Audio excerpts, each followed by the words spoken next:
Am revenit la jocuri de putere. Dorel Șandor, Minura Muntean, Adrian Niculescu, Ion Meioniță. Ion, ce urmează? Cum se guvernează? Ce? Urmează vreo reabilitare? Urmează vreo revizuire? O restartare. Reanalizarea s-a făcut.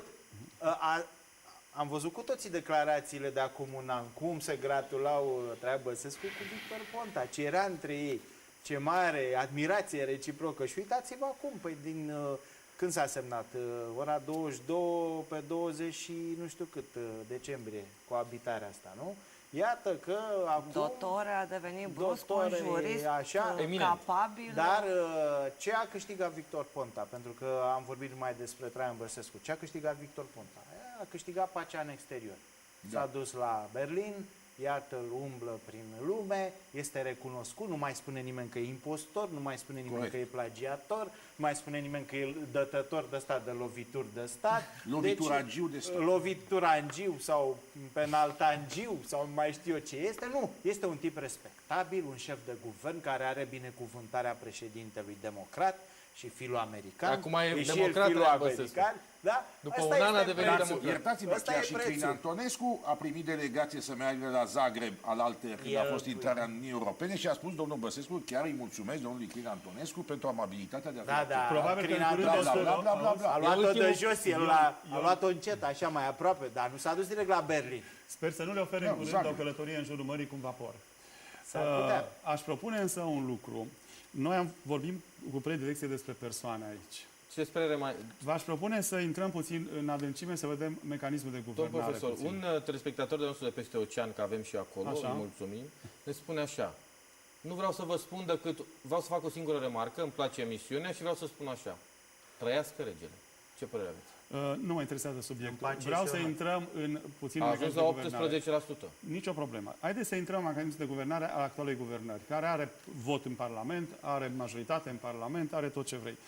Și vreau să spun câteva lucruri bune despre această guvernare. În primul rând, eu am făcut o analiză pe 3 componente. Sunt 3 condiții minimale. Să existe o coeziune la nivelul puterii și există în cadrul USL-ului, deocamdată cel puțin, și s-a manifestat măcar și din solidaritate împotriva subiectului care vă obsedează pe voi, o coeziune remarcabilă. Deci între partenerii de coaliție există o coeziune remarcabilă, ceea ce este un lucru pozitiv pentru stabilitate politică și pentru guvernare coerentă. Nu știu cât de remarcabilă, nu, sunt niște față de tradiție și ce s-a întâmplat înainte în celelalte coaliții, este una dintre cele mai bune. Sunt tensiuni totuși. Sigur că ar putea apare anumite discordanțe în anumite subiecte, dar este un atu al acestei guvernări. A doua problemă este consistența programatică. Ce ținte și-au ales? Împreună cu FMI-ul și Uniunea Europeană și cu alți parteneri străini, agenda guvernării este mai mult decât sistematizată și coerentă. Deci, în privința asta, nu ai ce să spui. În documente și în program, guvernarea actuală are o viziune cât se poate de limpede oficială. Întrebarea și punctul 3 este capacitatea de finalizare a acestor obiective în condiții de stabilitate și coeziune internă. Încă o dată, din această perspectivă, USL-ul va rămâne un exemplu în istoria guvernelor. Știți câte guverne au fost până acum? Acesta este a 13-lea guvern al României în ultimii 23 de ani. Din primele 12, 7 și-au terminat mandatul la timp și 5 au căzut înainte de încheierea mandatului în mod formal.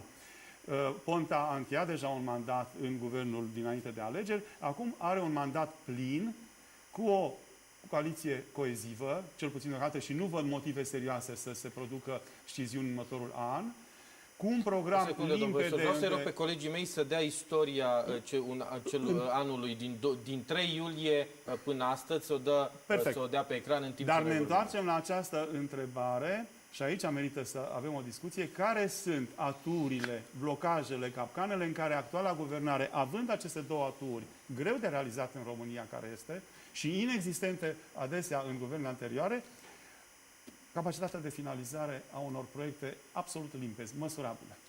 Bun. Ca să ai capacitate de realizarea unor proiecte, trebuie să mai întâi proiectul. Asta e principalul lucru pe care... Eu zic că proiectele sunt mai mult decât înfășurate. Vă se pare că regionalizarea e un proiect foarte clar pentru cei de la USL? Da. Deci eu, în privința asta, am avut acces direct la design, la proiectul pe care Dragnea îl face pentru Dragnea încă nu știe cum vor fi alese regiunile, nu știe oprește-te. ce vor face, care va fi responsabilitatea regiunilor. Nu e adevărat. Deci, în primul rând, vorbesc de fapte care le cunosc direct, deci nu vorbesc din ziare. Există un grup academic și universitar care a făcut de luni de zile o analiză cum nu s-a făcut în România în ultimii 20 de ani pe structura realității românești la nivel demografic, economic, la nivelul traseelor economice. Localități cu 600 de persoane pe care în continuare Liviu Dragnea se încăpățânează să le păstreze, deși nu au nici măcar resurse să susțină. Eu vorbesc de ceea ce știe guvernul actual. Are un diagnostic al României cum nu s-a făcut în ultimii 20 de ani. Asta este. 2. Dragnea este între Ciocan și Nicovală.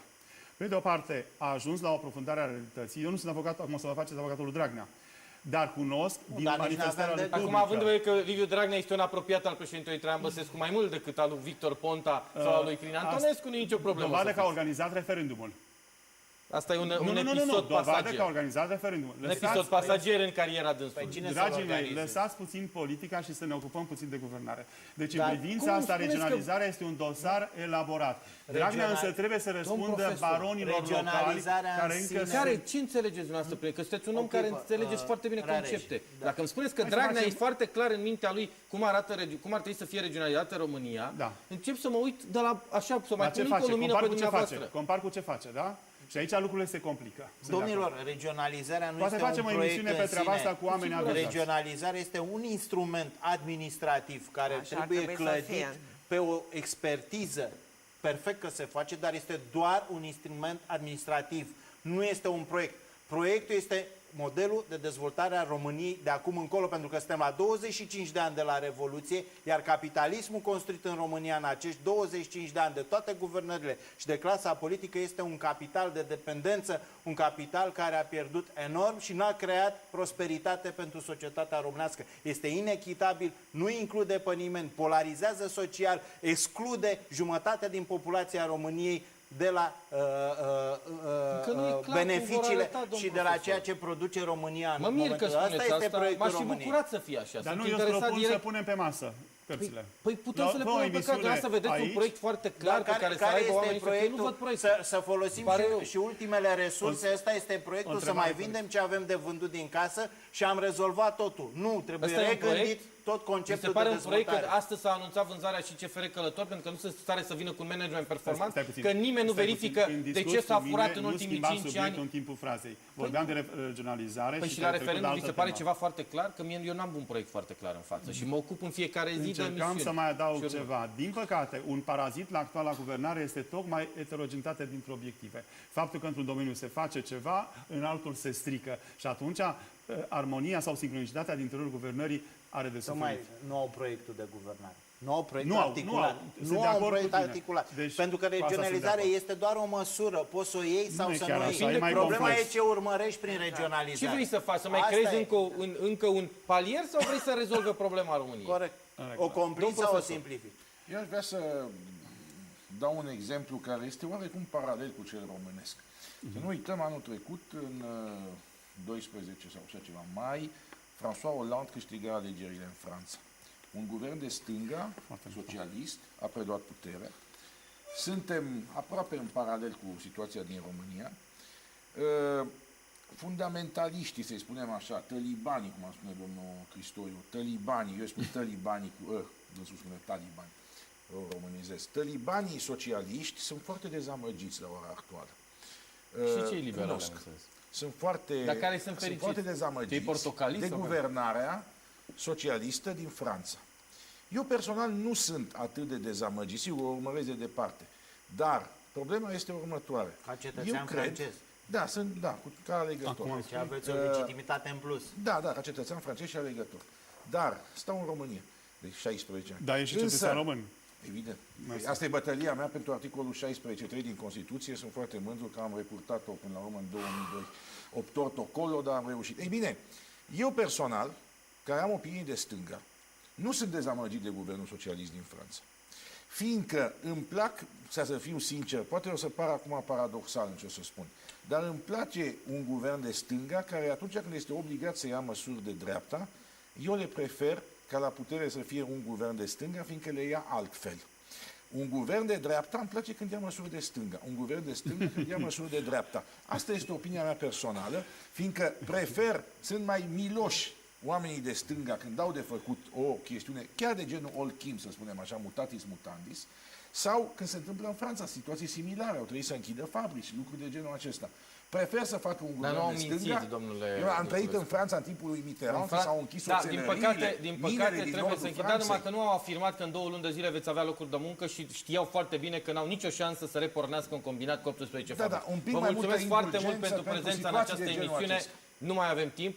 Urmăriți imaginile din Egipt la știrile serii cu Delia Vrânceanu. Domnule profesor Șandor, vă mulțumesc.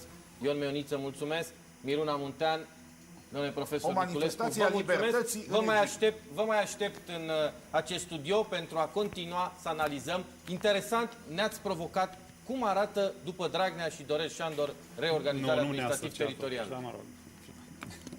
Vă mulțumesc, numai bine, noapte bună, ne vedem mâine seară de pe litoral, poi mâine seară tot de acolo, mâine geopolitica Mării Negre, de la malul Mării Negre, iar poi mâine seară o ediție specială de 3 ore, toată ziua vom fi de la Vama Veche, la Jupiter, la Olimp, la Neptun, la Costinești, ajungem la Mamaia și seara o ediție specială despre cum a fost litoralul, cum este și cum ar trebui să fie. Numai bine, la revedere, noapte bună!